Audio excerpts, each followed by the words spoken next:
আসসালামু আলাইকুম। এটিএন বাংলা সংবাদে সবাইকে স্বাগত জানাচ্ছি সীমা খান। শুরুতেই সংবাদ শিরোনাম। জুলাই গণহত্যা মামলায় সাবেক ৯ মন্ত্রী সহ ১৩ আসামিকে গ্রেপ্তার দেখিয়ে কারাগারে পাঠালো ট্রাইব্যুনাল। ১ মাসের মধ্যে তদন্ত শেষ করার নির্দেশ। সরকারি তিতুমির কলেজকে বিশ্ববিদ্যালয় করার দাবিতে মহাখালীতে শিক্ষার্থীদের ৪.৫ ঘণ্টা সড়ক ও রেলপথ অবরোধ, যাত্রীদের চরম ভোগান্তি। প্রধান উপদেষ্টার ভাষণে নির্বাচনের রোডম্যাপের ঘোষণা না থাকায় হতাশ বিএনপি। ক্ষমতায় গেলে জুলাই বিপ্লবের শহীদদের নামে বিভিন্ন প্রতিষ্ঠানের নামকরণ করা হবে, তারেক রহমান।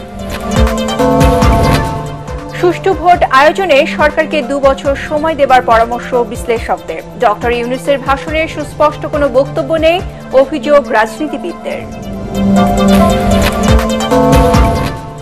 এবং ৭ বছরে ঋণের ৮০% ইসলামী ব্যাংক থেকে নিয়েছে এস আলম গ্রুপ। ব্যক্তির কারণে কোনো প্রতিষ্ঠান বন্ধ হবে না, জানালেন গভর্নর। শুনছিলেন সংবাদ শিরোনাম, এবারে বিস্তারিত। সাবেক প্রধানমন্ত্রী শেখ হাসিনা সহ ৪৬ আসামির বিরুদ্ধে জুলাই গণহত্যার তদন্ত ১ মাসের মধ্যে শেষ করার নির্দেশ দিয়েছে আন্তর্জাতিক অপরাধ ট্রাইব্যুনাল। আর সাবেক মন্ত্রী, প্রতিমন্ত্রী সহ ১৩ আসামিকে গ্রেপ্তার দেখিয়ে কারাগারে পাঠানোর নির্দেশ দেওয়া হয়েছে। বিচারপতি গোলাম মর্তুজা মজুমদারের নেতৃত্বে ৩ সদস্যের ট্রাইব্যুনাল এই আদেশ দেন। পরে চিফ প্রসিকিউটর তাজুল ইসলাম জানান, জুলাই আগস্টের গণহত্যার মূল মাস্টারমাইন্ড ছিলেন শেখ হাসিনা, আর বাকি আসামিরা ছিলেন তার দোসর। আরো জানাচ্ছেন হুমায়ুন চিস্তি।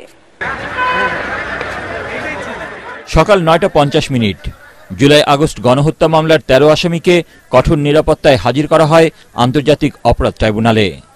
প্রিজন ভ্যান থেকে একে একে নামানো হয় সাবেক মন্ত্রী গোলাম দস্তগীর গাজী, ডক্টর দীপুমণি, আনিসুল হক, ফারুক খান, রাশেদ খান মেনন, হাসানুল হক ইনু, শাহজাহান খান, জুনায়েদ আহমেদ পলক, কামাল আহমেদ মজুমদার, প্রধানমন্ত্রীর সাবেক উপদেষ্টা সালমান এফ রহমান ও ডক্টর তৌফিক ই এলাহি, অবসরপ্রাপ্ত বিচারপতি শামসুদ্দিন চৌধুরী মানিক এবং সাবেক স্বরাষ্ট্র সচিব জাহাঙ্গীর আলমকে। অন্য একটি মামলায় রিমান্ডে থাকায় সাবেক কৃষিমন্ত্রী ডক্টর আব্দুর রাজ্জাককে এদিন ট্রাইব্যুনালে হাজির করা হয়নি। বেলা ১১টায় শুরু হয় ট্রাইব্যুনালের বিচার কাজ। শুরুতেই আসামিপক্ষের আইনজীবী এহসানুল হক সমাজের বিষয়ে আপত্তি জানান চিফ প্রসিকিউটর। পরে আওয়ামী সরকারের ফ্যাসিস্ট হয়ে ওঠার পটভূমি বর্ণনার পাশাপাশি জুলাই আগস্টের নির্মম হত্যাকাণ্ড ও মানবতাবিরোধী অপরাধে অভিযুক্তদের সম্পৃক্ততা তুলে ধরেন তিনি। এই ২ মামলার তদন্ত শেষ করতে আরও ২ মাসের সময় আবেদন করলে ১ মাস সময় বেঁধে দেন ট্রাইব্যুনাল। পাশাপাশি অন্য আসামিদের ১৭ ডিসেম্বরের মধ্যে গ্রেফতারের নির্দেশ দেন। অপরাধের মাধ্যমে, হত্যাকাণ্ডের মাধ্যমে, নিপীড়নের মাধ্যমে একটা জাতির আকাঙ্ক্ষাকে দমন করে, গণহত্যা চালিয়ে, মানবতা বিরোধী অপরাধ করে ক্ষমতায় যে চিরদিন থাকা যায় না এবং বিচারের মুখোমুখি হতে হয়, আজকের দিনে এই আদালতের দৃশ্য দেখে ভবিষ্যতে বাংলাদেশের যারা স্বৈরাচারী হওয়ার স্বপ্ন দেখেন তারা যদি শিক্ষা গ্রহণ করেন, সেটা আজকের দিনের জন্য একটা বড় লেসন হবে বলে আমরা মনে করি। আজকে এই আন্তর্জাতিক অপরাধ ট্রাইব্যুনালে বিগত সরকারের আমলের ১৩ জন ক্ষমতাশালী ব্যক্তিকে হাজির করা হয়েছিল, যাদের বিরুদ্ধে জুলাই এবং আগস্টের যে মানবতা বিরোধী অপরাধ, গণহত্যা এবং অন্যান্য অপরাধ যেগুলো আন্তর্জাতিক আইনের অপরাধ, সেগুলো সংগঠনের দায়ে তাদেরকে উপস্থিত করা হয়েছিল। এবং এই সমস্ত অপরাধের সবচাইতে বড় দায় হচ্ছে শেখ হাসিনা। আমরা যেটা আদালতের কাছে জানিয়েছি যে এই অপরাধ একই সাথে সারা বাংলাদেশে ৫৬,০০০ বর্গমাইল জুড়ে একদম ব্যাপক ভিত্তিক মাত্রায় সংগঠিত হয়েছে এবং এইটার তদন্ত সমাপ্ত করে বিচারের উপযোগী একটা রিপোর্ট দাখিলের জন্য আমাদের একটা যুক্তিসঙ্গত সময় দরকার। আমরা ২ মাস সময় চেয়েছিলাম, আদালত আজকে ১ মাস সময় মঞ্জুর করেছেন। ১ মাস পরে আবার এই রিপোর্ট দাখিলের জন্য থাকবে, সেদিন হয়তো আসামিদেরকে নিয়ে আসা হবে। শুনানিতে রাষ্ট্রপক্ষের কাছে সাবেক প্রধানমন্ত্রী ও জুলাই গণহত্যার প্রধান অভিযুক্ত শেখ হাসিনার অবস্থান এবং তার গ্রেফতার সম্পর্কে জানতে চান আদালত। তার ব্যাপারে রিপোর্ট এসেছে তিনি দেশের বাইরে পালিয়ে আছেন, ভারতে অবস্থান করছেন। সেজন্য আমাদের পক্ষ থেকে আমরা ফরমাল রিকোয়েস্ট পাঠিয়েছি ইন্টারপোলের কাছে রেড নোটিশের মাধ্যমে, যে তাকে পেলে যেন গ্রেপ্তার করা হয়। এর বাইরেও পদক্ষেপ আছে, যেহেতু তার বিরুদ্ধে মানবতা বিরোধী অপরাধ সংগঠনের অভিযোগ আছে এবং তার বিরুদ্ধে গ্রেপ্তারি পরোয়ানা জারি আছে। তাকে ভারতের সাথে সম্পাদিত যে অপরাধীর বহিঃসমর্পণ চুক্তি, সেটার মূলে তাকে ফেরত চাওয়ার জন্য বাংলাদেশ গভর্নমেন্ট চিন্তা করছেন বলে গতকালকে প্রধান উপদেষ্টা তার বক্তব্যে বলেছেন। এদিন আসামি পক্ষের আইনজীবীদেরও সরব উপস্থিতি ছিল ট্রাইব্যুনালে। তাদের আবেদনের প্রেক্ষিতে অভিযোগের কাগজ ও আসামিদের সাথে কথা বলার অনুমতি দেন ট্রাইব্যুনাল। পাশাপাশি তাদের আত্মীয় স্বজনের সাথে দেখা করার অনুমতি দেওয়া হয়। এই আদেশটি আসলে সকলের জন্য প্রযোজ্য হইবে, যদিও আমরা দুজন আসামিদের পক্ষে এই আবেদনটা করেছি। শেখ হাসিনা পলাতক থাকায় আদালতে তার পক্ষে কোনো আইনজীবী ছিলেন না। মামলার পরবর্তী শুনানি 17 ডিসেম্বর। ৭১ মহান মুক্তিযুদ্ধের সময় মানবতা বিরোধী অপরাধের বিচারের জন্য ২০১০ সালের ২৫শে মার্চ তৈরি হয়েছিল আন্তর্জাতিক অপরাধ ট্রাইব্যুনাল। আজ সেখানে অনুষ্ঠিত হচ্ছে ২৪ জুলাই আগস্টের গণহত্যার বিচার। তখন যারা আসামি পক্ষে ছিলেন তারা এখন দায়িত্ব পালন করছেন প্রসিকিউশন অর্থাৎ রাষ্ট্রপক্ষ হিসেবে। আর আন্তর্জাতিক অপরাধ ট্রাইব্যুনাল গঠনের উদ্যোগে যারা ছিলেন তাদের অনেকেই আজ আসামির কাঠগড়ায়। তবে শেষ পর্যন্ত নিরপেক্ষ এবং স্বচ্ছতার মধ্যে এই বিচার কাজ শেষ হবে এমনই প্রত্যাশা সবার। হুমায়ুন চিস্তি, এটিএন বাংলা, ঢাকা। সরকারি তিতুমির কলেজকে বিশ্ববিদ্যালয়ে রূপান্তর করার দাবিতে রাজধানী মহাখালীতে প্রায় 4.5 ঘন্টা সড়ক ও রেলপথ অবরোধ করে বিক্ষোভ করেছেন শিক্ষার্থীরা। এতে গুরুত্বপূর্ণ সড়কটির দুপাশেই সব ধরনের যান চলাচল বন্ধ হয়ে যায়। চরম ভোগান্তিতে পড়ে মানুষ। দ্রুত সময়ের মধ্যে দাবি না মানলে আন্দোলন চালিয়ে যাবার হুঁশিয়ারি দিয়ে ক্যাম্পাসে ফিরে যান ছাত্রছাত্রীরা। আদ্দিন সজীবের রিপোর্ট। অবরুদ্ধ মহাখালী, সড়ক কিংবা রেল সব পথেই শিক্ষার্থী। দাবি বিশ্ববিদ্যালয়ে রূপান্তর করতে হবে সরকারি তিতুমির কলেজকে। আন্দোলনের শুরুটা সকাল 11টার দিকে। তিতুমির কলেজ ক্যাম্পাস থেকে মিছিল বের করে 1002 ছাত্রছাত্রী। আমতলী মোড় হয়ে মহাখালী রেল ক্রসিং এ অবস্থান নেয় তারা। এতে আটকে যায় ট্রেনও। এ সময় দুর্বৃত্তরা ট্রেনের ঢিল ছুড়লে আহত হন বেশ কয়েকজন যাত্রী। দাবি ওঠে শিক্ষা মন্ত্রণালয় থেকে প্রতিনিধি না আসা পর্যন্ত অবরোধ চলবে। ট্রেন ওইটা দেখছে, দেখার পর আমতলী যখন আমার ভাইয়েরা লাল ফ্ল্যাগ নিয়ে দাঁড়ায় ছিল, ট্রেন খুব স্লোলি আসছে। আসার পর ওই আমতলী পার হওয়ার পর ট্রেন এত স্পিড করছে, আমরা এখানে বসেছিলাম, আমরা ভাই ব্রাদার যারা আন্দোলন করতেছি সবাই বসেছিলাম। আমরা এখান থেকে নিজের জীবনটা হাতে নিয়ে কোনো রকম ওইখান থেকে উঠে আসতে পারছি। নিজের জীবনটা আজকে হাতে নিয়ে ওইখান থেকে উঠে আসতে পারছি।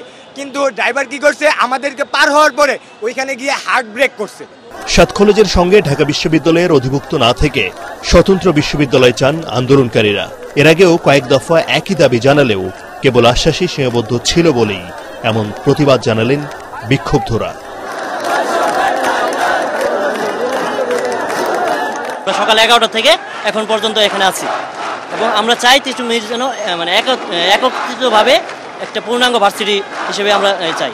তিতুমির কলেজ যারা কিনা পূর্ণাঙ্গ বিশ্ববিদ্যালয় হওয়ার একমাত্র দাবিদার, কারণ এখানে অবকাঠামোগত অবস্থা, আমাদের হল আছে, আমাদের পরিবহন ব্যবস্থা আছে, আমাদের সবচেয়ে বড় বিষয় আমাদের তিতুমির কলেজের মধ্যে ইন্টার নাই। তো নামের পাশে কেন কলেজ থাকবে? এই পরিস্থিতিতে মহাখালীর চারিদিকে মহাযানজট বেঁধে যায়, থমকে যায় যান চলাচল। সেনাবাহিনী, পুলিশ সদস্যরা বারবার বোঝানোর চেষ্টা করলেও বিক্ষোভ করতে থাকেন শিক্ষার্থীরা। বাধ্য হয়ে যানজটে অতিষ্ঠ নগরের মানুষ পায়ে হেঁটেই যান গন্তব্যে। আমরা তিতুমিরকে আলাদাভাবে বিশ্ববিদ্যালয় করার জন্য আমরা আন্দোলন চালিয়ে যাচ্ছি। অনেকেই বিভ্রান্ত ছড়িয়ে যাচ্ছে যে আমরা সেন্ট্রালের সাথে আছি। আমরা একদম পুঙ্খানুপুঙ্খভাবে আমাদের তিতুমির আলাদা এবং আমাদের তিতুমির আলাদা বিশ্ববিদ্যালয় হবে ইনশাল্লাহ। জনদুর্ভোগের কথা ভেবে বিকেল 4টার দিকে অবরোধ থেকে সরে যান তারা। তাদের আশা, এমন বিক্ষোভ আর করতে হবে না, এবার তিতুমির কলেজ হবে বিশ্ববিদ্যালয়। আদ্দিন সজীব, এটিএন বাংলা, ঢাকা। প্রধান উপদেষ্টার ভাষণে জাতীয় নির্বাচনের রোডম্যাপের ঘোষণা না থাকায় বিএনপি হতাশ বলে জানিয়েছেন দলের মহাসচিব মির্জা ফখরুল ইসলাম আলমগীর। অন্তর্বর্তী সরকার যত বেশি দিন ক্ষমতায় থাকবে তত বেশি সমস্যা তৈরি হবে বলে মনে করেন তিনি। এদিকে ক্ষমতায় গেলে জুলাই গণ অভ্যুত্থান সহ স্বৈরাচার শেখ হাসিনা বিরোধী আন্দোলনে শহীদদের স্মৃতি ধরে রাখতে বিভিন্ন প্রতিষ্ঠানের নামকরণ করার ঘোষণা দিয়েছেন বিএনপির ভারপ্রাপ্ত চেয়ারম্যান তারেক রহমান। জাতীয় প্রেস ক্লাবে আলাদা অনুষ্ঠানে তারা এসব কথা বলেন। রিপোর্ট মইনুল আহসানের। স্বৈরশাসক শেখ হাসিনার দুঃশাসন বিরোধী জুলাই গণ আন্দোলন করতে গিয়ে পঙ্গুত্ব বরণ করা এবং অসহায় 10 জনকে হুইল চেয়ার সহ সহায়তা প্রদানের জন্য আমরা বিএনপি পরিবারের এই আয়োজন। জাতীয় প্রেস ক্লাবে অনুষ্ঠানে ভার্চুয়ালি যুক্ত হয়ে বিএনপির ভারপ্রাপ্ত চেয়ারম্যান তারেক রহমান বলেন, ছাত্র জনতার গণ আন্দোলনের শহীদ ও আহতদের জাতি কখনো ভুলবে না। তিনি বলেন, দলীয়ভাবে শহীদ ও আহতদের পরিবারের পাশে থাকবে বিএনপি, পাশাপাশি ধরে রাখা হবে তাদের স্মৃতি। ভবিষ্যতে ইনশাআল্লাহ জনগণের সমর্থন নিয়ে বিএনপি সরকার গঠনে সক্ষম হলে যারা শহীদ হয়েছেন সারা দেশে, স্বৈরাচারকে বিদায় করার জন্য যারা নিজের জীবন উৎসর্গ করেছেন, এরকম প্রতিটি মানুষের নামে বিভিন্ন এলাকায় রাষ্ট্রের যে প্রতিষ্ঠানগুলো তৈরি হবে, এই মানুষগুলো যাতে হারিয়ে না যায়, তাদের নাম যাতে হারিয়ে না যায়, সেজন্য রাষ্ট্রীয় যে সকল প্রতিষ্ঠান বিভিন্ন এলাকায়, সেটি থানা পর্যায়ে হোক, জেলা পর্যায়ে হোক, বিভাগ পর্যায়ে হোক, ঢাকা শহরে হোক, বিভিন্ন স্থানে এই শহীদদের নামে সেই প্রতিষ্ঠানগুলো নামকরণ করার একটি প্রস্তাবনা আমাদের রয়েছে, ইচ্ছা আমাদের রয়েছে। এর আগে মৌলানা ভাসানীর মৃত্যুবার্ষিকী উপলক্ষে জাতীয় প্রেস ক্লাবে আলোচনা সভায় বিএনপি মহাসচিব মির্জা ফখরুল ইসলাম আলমগীর বলেন, অন্তর্বর্তী সরকার কোনো নির্বাচিত সরকার নয়, তাদের দীর্ঘদিন ক্ষমতা আঁকড়ে থাকার কোনো সুযোগ নেই। প্রধান উপদেষ্টা মহোদয় একটা অ্যাক্সিডেন্ট পূর্তির বক্তব্য করে ভালো হয়েছে, অনেকেই আশান্বিত হয়েছে, আমি একটু আশাহত হয়েছি। আমি আশা করেছিলাম যে প্রধান উপদেষ্টা মহোদয় তার সমস্ত প্রজ্ঞা দিয়ে সমস্যাটা চিহ্নিত করে তিনি নির্বাচনের একটা রূপরেখা দেবেন। আমি কেন বারবার নির্বাচনের কথা বলছি, কারণ নির্বাচন দিলে আমার অর্ধেক সমস্যার সমাধান হয়ে যায়। বিএনপি ক্ষমতায় যাক না যাক, দ্যাট ইজ ইম্যাটেরিয়াল। কিন্তু আজকে যারা বাংলাদেশের ক্ষতি করতে চাচ্ছে, যারা বাংলাদেশের স্থিতিশীলতা নষ্ট করতে চাচ্ছে, বাংলাদেশকে যারা সংঘাতের মধ্যে জড়িয়ে যাচ্ছে, তারা তখন পিছিয়ে যেতে বাধ্য হবে, কারণ ওই সরকারের পিছনে জনগণের সমর্থন থাকবে। বিএনপি সংস্কারের পক্ষে জানিয়ে মির্জা ফখরুল বলেন, তবে তা হতে হবে যৌক্তিক সময়ের মধ্যে। আপনারা দয়া করে জিনিসটাকে যেভাবে করলে সবচেয়ে সুন্দর হয়, সকলের কাছে গ্রহণযোগ্য হয়, সেইভাবে এগিয়ে যান। যদিও আপনাদের এই সচিবালয়, সেখানে এখনো সমস্ত দোষরেরা, এই স্বৈরাচারের ফ্যাসিবাদের দোষরেরা বসে আছে, কিভাবে কাজ করবেন? তাদেরকে নিয়ে সংস্কার করবেন, এরা তো সংস্কার করতে দেবে না আপনাকে।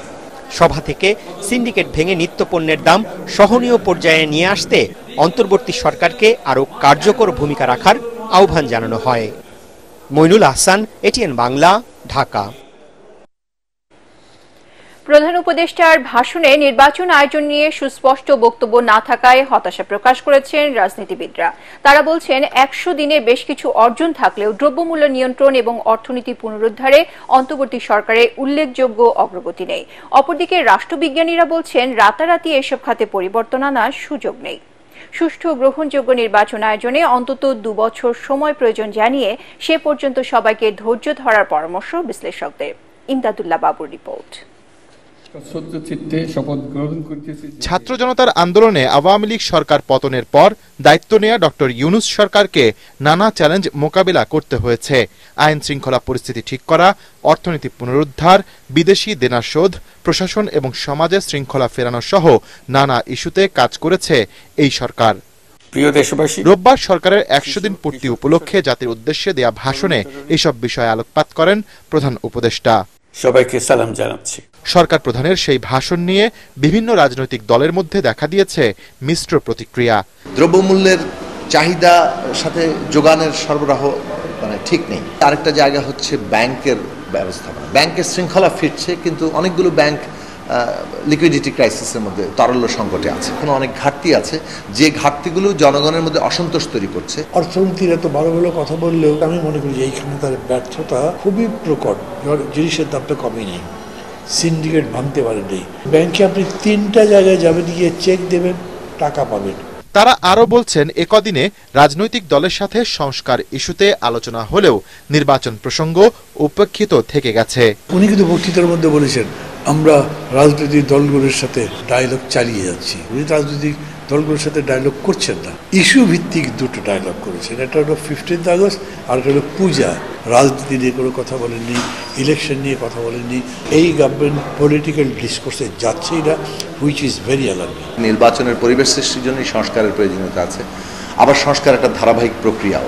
এখন কি সংস্কারগুলো আমরা এখন করতে পারছি, কোন সংস্কারগুলো আবার ধারাবাহিকভাবে চলবে, এইসব প্রশ্নে একটা ন্যূনতম ঐক্যমত্য দরকার। আলাপ আলোচনাটা নিয়মিত বিরতিতে দরকার, সে আলাপ আলোচনাটা হচ্ছে না। বিশ্লেষকরা বলছেন নির্বাচন নিয়ে অন্তর্বর্তী সরকারের দলগুলোর সাথে দ্রুতই আলোচনা শুরু করা দরকার। বললেই তো আর নির্বাচন 6 মাসেও হবে না। এই কাজটা করার জন্য মিনিমাম এই সরকারকে 2 বছরের সময় দেওয়া দরকার। নির্বাচন কমিশন করার পরে তফসিল ঘোষণা থেকে শুরু করে নির্বাচন পর্যন্তও 3 মাস সময় লাগে। এখানে তো আরো কতগুলো কাজ বাকি আছে। ভোটার লিস্টটা বেশ সময় সাপেক্ষ ব্যাপার, কারণ ভোটার লিস্ট আপনি হালনাগাদ করে নির্বাচনে গেলে সেটা সফল হবে কিনা সেটা একটা প্রশ্নবিদ্ধ ব্যাপার। ওই ভোটার লিস্টটা সত্যিকারের বায়াস ভোটার লিস্ট কিনা সেটাও তো আপনার পরীক্ষা নিরীক্ষা করে দেখতে হবে। সময় পেলে ডক্টর ইউনূস সরকার একটি মজবুত ভিতের বাংলাদেশ গড়তে পারবেন বলে বিশ্বাস বিশ্লেষকদের। নির্বাচিত সরকার প্রতিষ্ঠা করাটা হবে এই সরকারের জন্য সবচেয়ে গুরুত্বপূর্ণ। ইমদাদুল্লাহ বাবু, ATN বাংলা, ঢাকা। সংস্কার কার্যক্রম বাস্তবায়ন এবং ভোটার তালিকা প্রস্তুত হলে নির্বাচনের তারিখ নির্ধারণ করা হবে বলে জানিয়েছেন অন্তর্বর্তী সরকারের প্রধান উপদেষ্টা ডক্টর মোহাম্মদ ইউনূস। বাংলাদেশে নিযুক্ত অস্ট্রিয়ার অনাবাসিক রাষ্ট্রদূত ক্যাথারিনা উইজার সাক্ষাৎ করলে একথা জানান তিনি। এ সময় রাষ্ট্রদূত জানান, ইউরোপের দেশগুলো বাংলাদেশের সাথে অর্থনৈতিক সম্পর্ক জোরদারে আগ্রহী। বৈঠকে সন্ত্রাস দমন, আইন শৃঙ্খলা পরিস্থিতি সহ বাংলাদেশ পুলিশের সংস্কার নিয়ে আলোচনা হয়। এদিকে প্রধান উপদেষ্টার সাথে সৌজন্য সাক্ষাৎ করেছেন সার্বিয়ার সাবেক প্রেসিডেন্ট বরিস তাদিচ। ঢাকায় অনুষ্ঠিত বে অব বেঙ্গল কনফারেন্সে যোগ দিতে বাংলাদেশে এসেছেন এই সাবেক প্রেসিডেন্ট। রাষ্ট্র সংস্কারের চ্যালেঞ্জ মোকাবেলায় সঠিক পথেই আছে অন্তর্বর্তী সরকার। তবে জনগণের প্রত্যাশা পূরণে তাদের আরও গতিশীল হওয়ার তাগিদ দিয়েছে টিআইবি। সরকারের 100 দিনের পর্যবেক্ষণ তুলে ধরে তাদের দায়িত্ব বাস্তবায়নে প্রয়োজনীয় উদ্যোগ ও রোডম্যাপ প্রণয়নের তাগিদ দেয় সংস্থাটি। পাচার হওয়া অর্থ দেশে ফিরিয়ে আনার প্রক্রিয়া দীর্ঘমেয়াদী হলেও চেষ্টা চালিয়ে যেতে হবে বলে জানান টিআইবি নির্বাহী পরিচালক ডক্টর ইফতেখারুজ্জামান। রিপোর্ট মনির হোসেন তপুর। অন্তর্বর্তী সরকারের 100 দিনের পর্যবেক্ষণ তুলে ধরে ধানমন্ডির মাইডাস সেন্টারে সংবাদ সম্মেলন করে টিআইবি।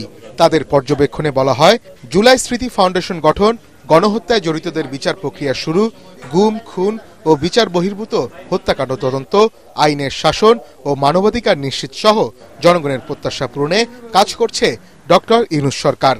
তবে এখনো বিভিন্ন ক্ষেত্রে দখল ও আধিপত্য বিস্তারের সংস্কৃতি চলমান। তাই রাজনৈতিক দলগুলো নিজেরা সংস্কার না হলে ছাত্র জনতার আন্দোলনের সুফল পাবে না দেশের মানুষ।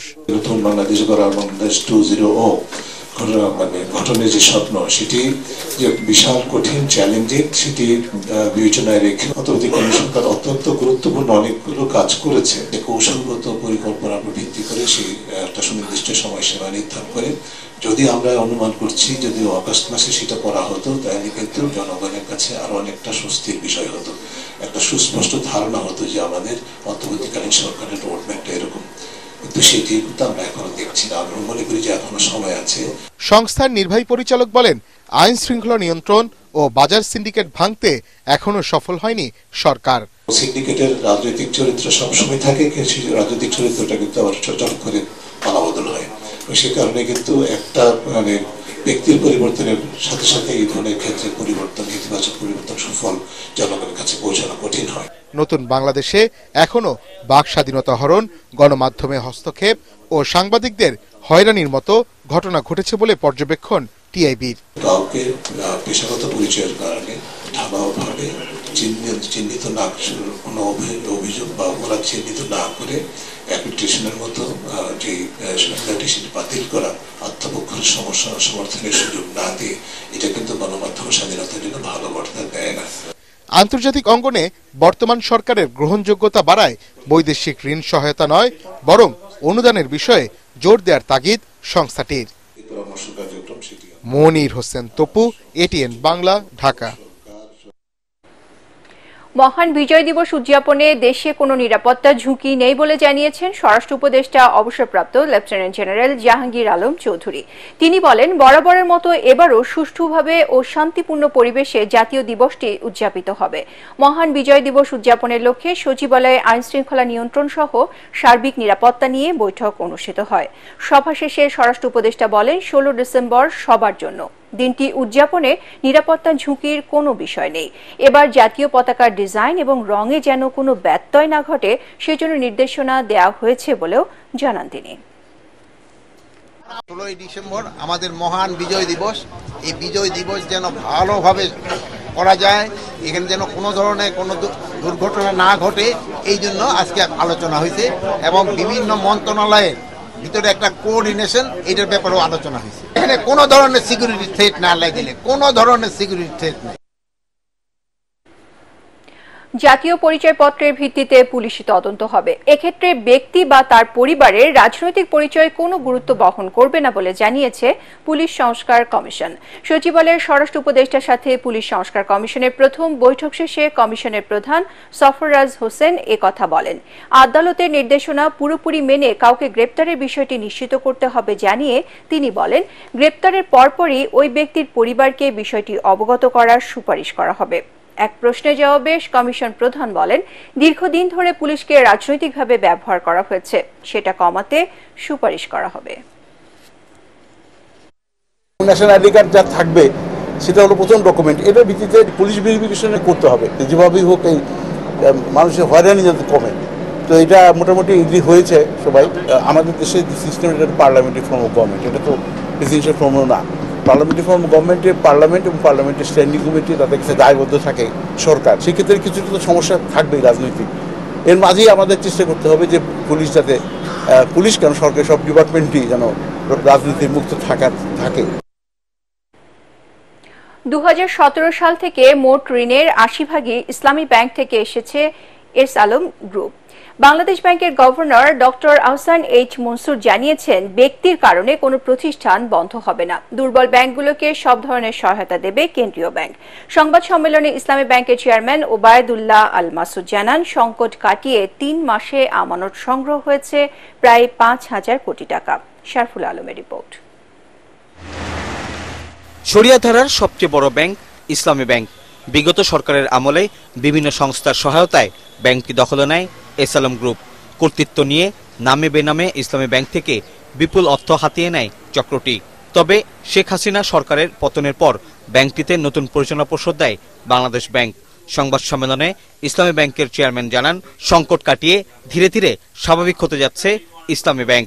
ফ্রেশ ডিপোজিট ইনক্রিজ হয়েছে 4,972 কোটি টাকা, 20,000 অ্যাপ্রক্সিমেট। ডিপোজিট এবং ইনভেস্টমেন্ট যে গ্যাপটা, এই গ্যাপটার মধ্যে আপনি যে 1600 কোটি শেয়ার, সেটা মার্কেট প্রাইস হলো এখন 60 টাকা, 9,600 কোটি আসবে।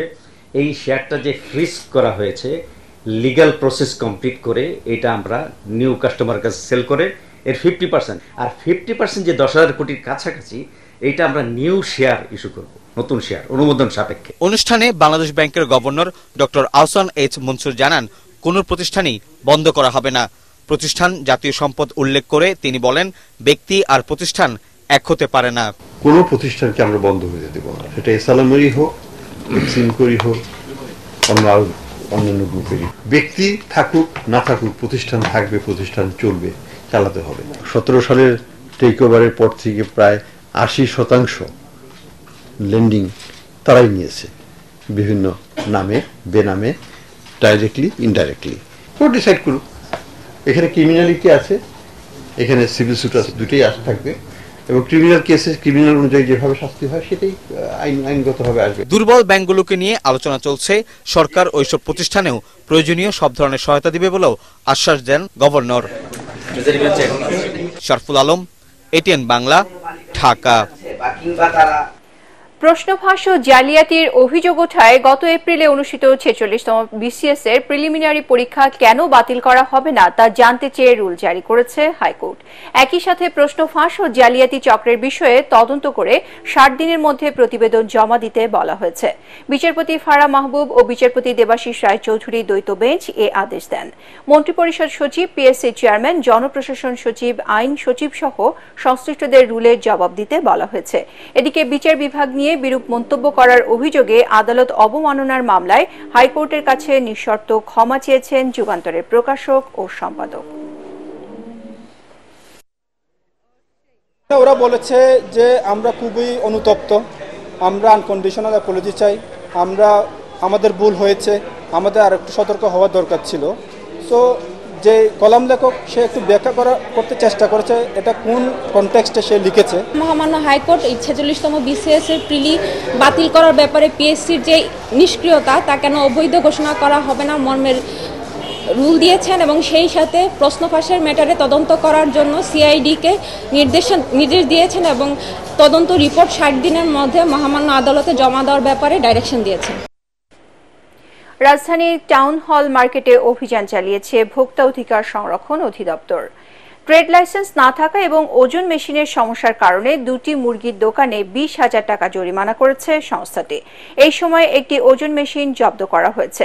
দুপুর 12:30 থেকে 1:30 পর্যন্ত ঘণ্টাখানেকের বাজার মনিটরিংয়ে বেশ কয়েকটি দোকানে ওজন মেশিনের সমস্যা পাওয়ায় ব্যবসায়ীদের সতর্ক করা হয়। এ সময় পণ্য মাপার মেশিনগুলো আপডেট করতে বাজার কমিটিকেও তাগিদ দেয় সংস্থাটি। এরপর একই সমস্যা পেলে বড় অঙ্কের জরিমানার হুঁশিয়ারি ভোক্তা অধিকার সংরক্ষণ অধিদপ্তরের। বিএসটিআই থেকে এটা ক্যালিব্রেশন করিয়ে নিতে হবে।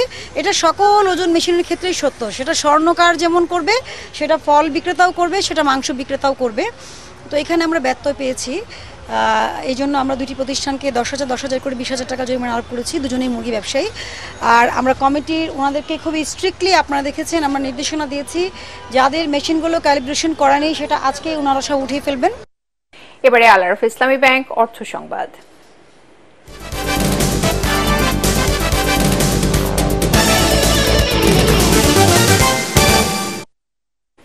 সঠিক পরিকল্পনার অভাবে দেশের উন্নয়ন শুধু রাজধানী সহ কয়েকটি বড় শহরের মধ্যেই সীমাবদ্ধ, এমন মন্তব্য করে অর্থ উপদেষ্টা সালেউদ্দিন আহমেদ বলেন, অন্তর্বর্তী সরকার উন্নয়নের সুষম বণ্টনে গুরুত্ব দিচ্ছে। রাজধানী একটি হোটেলে হাউস বিল্ডিং ফাইন্যান্সের ইসলামিক অর্থায়ন প্রকল্পের উদ্বোধনী অনুষ্ঠানে তিনি এসব কথা বলেন। এ প্রকল্পের আওতায় 7 থেকে 9% সুদে আবাসনে ঋণ পাবেন গ্রাহকরা।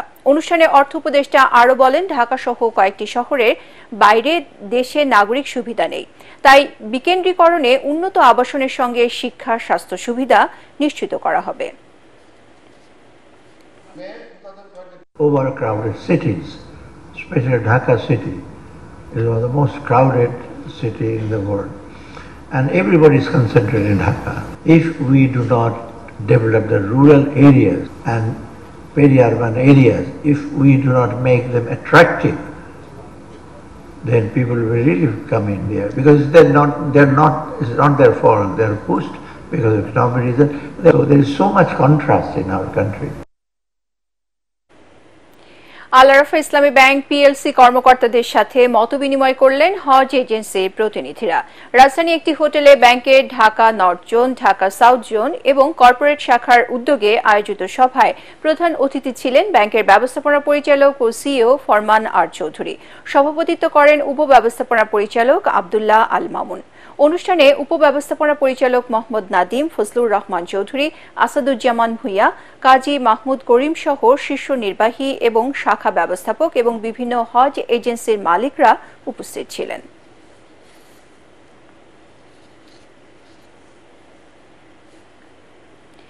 জয়পুরহাটে জমে উঠেছে ঐতিহ্যবাহী মাছের মেলা। নবান্ন উপলক্ষে আয়োজিত এই মেলায় এ সময় বড় মাছ কেনার প্রতিযোগিতা চলত স্থানীয় জামাইদের মধ্যে। এখন সে ঐতিহ্য না থাকলেও প্রতি বছর এই মেলা ঘিরে স্থানীয়দের মাঝে বিরাজ করে উৎসবের আমেজ। দিনে অন্তত 1.5 কোটি টাকার মাছ বিক্রির কথা জানালেন ব্যবসায়ীরা। জয়পুরহাট প্রতিনিধি রফিকুল ইসলাম রফিকের রিপোর্ট, জানাচ্ছেন ফারহিন ইসলাম টুম্পা। মেলায় ঢুকতেই চোখে পড়ে সারি সারি দোকানে নানান জাতের সব মাছের, রুই, কাতলা, মৃগেল, সিলভার কার্প ও পাঙ্গাসের মতো চাষের মাছের পাশাপাশি নদীর বাঘাইয়ের চিতল, এমনকি রয়েছে সামুদ্রিক মাছও। আকার ভেদে 300 থেকে 1800 টাকায় প্রতি কেজি মাছ বিক্রি হচ্ছে। নবান্ন উৎসবকে ফুটিয়ে তুলতে জয়পুরহাটের পাঁচশিরা বাজারে ভোর থেকেই বসেছে এই ঐতিহ্যবাহী মেলা। এত বড় বড় মাছ এক জায়গায় এরকম গ্যাদারিং পাওয়া যায় না, এই জন্যে মাঝে মাঝে যখন মেলা হয় মাছ কিনতে আসি। পাঁচটা বাজারে কেজিকে 20 টাকা কেউ কম বেশ আছে এবং বড় মাছও পাওয়া যাচ্ছে। এলাকার লোকজন, বাড়িতে আত্মীয় স্বজন আসে, সবাই উৎসব মুখর পরিবেশে মাছ কিনে। এই মাছের মেলাতে জামাইরা মাছ নিয়ে প্রতিযোগিতা হিসেবে মাছ নিয়ে যায় শ্বশুর বাড়িতে। জামাই মেয়েকে সর্বস্ব সর্বদাই আমরা আপ্যায়ন করে তাদেরকে পাঠায় দেই। প্রতি বছর অগ্রহায়ণ মাসের প্রথম সপ্তাহে বসে এই মেলা। একসময় মেলা থেকে কে কত বড় মাছ কিনতে পারে এলাকার জামাইদের মধ্যে চলত সেই প্রতিযোগিতা। তাই স্থানীয়দের কাছে এখনো এটি জামাই মেলা নামে পরিচিত। 1.5 যুগ ধরে চলছে এই আয়োজন। দূর দূরান্ত থেকে জামাই মেয়েরা এই মাছের বাজারে প্রতিযোগিতা নিয়ে কেনাকাটা করে থাকে। ঐতিহ্য রক্ষার পাশাপাশি মেলায় রয়েছে অর্থনৈতিক গুরুত্ব। এখানে কেনা বেচার পাশাপাশি অনেকে শুধুমাত্র মেলাটা দেখার জন্য অনেকে আসেন।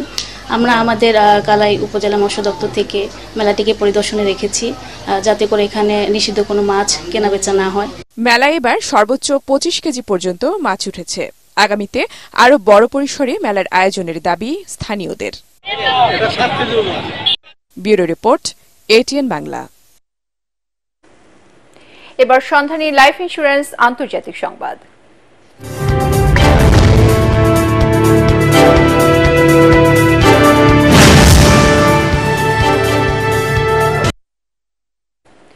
আমেরিকা দেয়া অস্ত্র দিয়ে রাশিয়ায় হামলা চালানোর অনুমতি দিয়েছে বাইডেন প্রশাসন। হোয়াইট হাউস এ বিষয়ে মন্তব্য না করলেও মার্কিন গণমাধ্যম বলছে 190 মাইল দূরের লক্ষ্যবস্তুতে আঘাত হানতে সক্ষম রকেট দিয়ে রাশিয়ায় হামলা চালানো হতে পারে।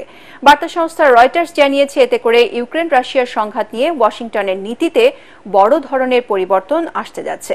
কয়েক মাস ধরে যুক্তরাষ্ট্রের অস্ত্র ব্যবহারের অনুমতি চেয়ে আসছিলেন ইউক্রেনের প্রেসিডেন্ট ভলোদিমির জেলেনস্কি। যুক্তরাষ্ট্রের এই সিদ্ধান্তকে বড় ধরনের উস্কানি বলে মন্তব্য করেছে রাশিয়া।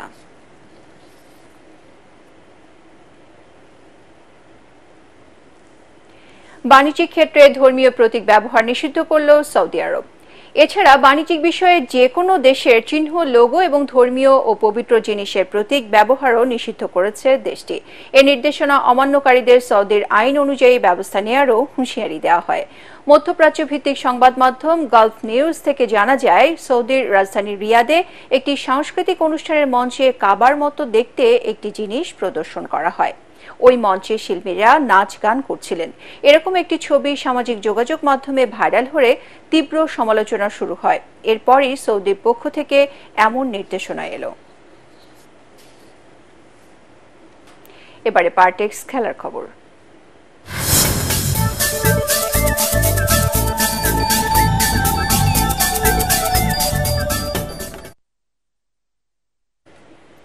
টি-20 সিরিজে পাকিস্তানকে হোয়াইট ওয়াশ করে ঘরের মাঠে ওয়ানডে সিরিজে পরাজয়ের প্রতিশোধ নিল অস্ট্রেলিয়া। হোবার্টে সিরিজের তৃতীয় ও শেষ টি-20তে টস জিতে আগে ব্যাট করে 117 রানে অল আউট হয় পাকিস্তান। দলের পক্ষে সর্বোচ্চ 41 রান করেন বাবর আজম। অজি বোলারদের মধ্যে অ্যারন হার্ডি 21 রানে 3টি উইকেট তুলে নেন। জবাবে 3 উইকেট হারিয়ে 52 বল হাতে রেখে 118 রান তুলে জয় পায় অস্ট্রেলিয়া।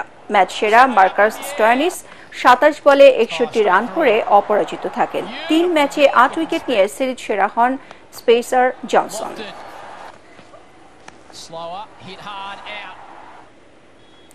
শেষ করব সংবাদ, তার আগে শিরোনামগুলো আরও একবার। জুলাই গণহত্যা মামলায় সাবেক 9 মন্ত্রীসহ 13 আসামিকে গ্রেপ্তার দেখিয়ে কারাগারে পাঠালো ট্রাইব্যুনাল। 1 মাসের মধ্যে তদন্ত শেষ করার নির্দেশ।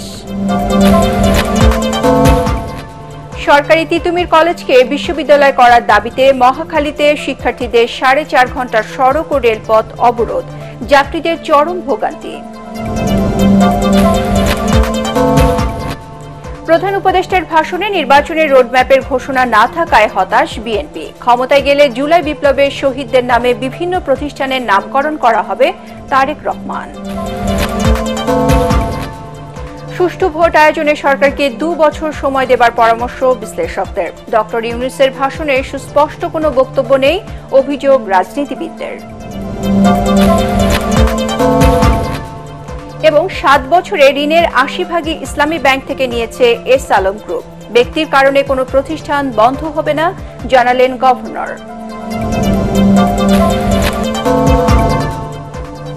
পরবর্তী সংবাদ দেখার আমন্ত্রণ জানিয়ে এখনকার মতো শেষ করছি। ATN বাংলা সংবাদ ইউটিউবে দেখতে ব্রাউজ করুন youtube/ATN বাংলা নিউজ।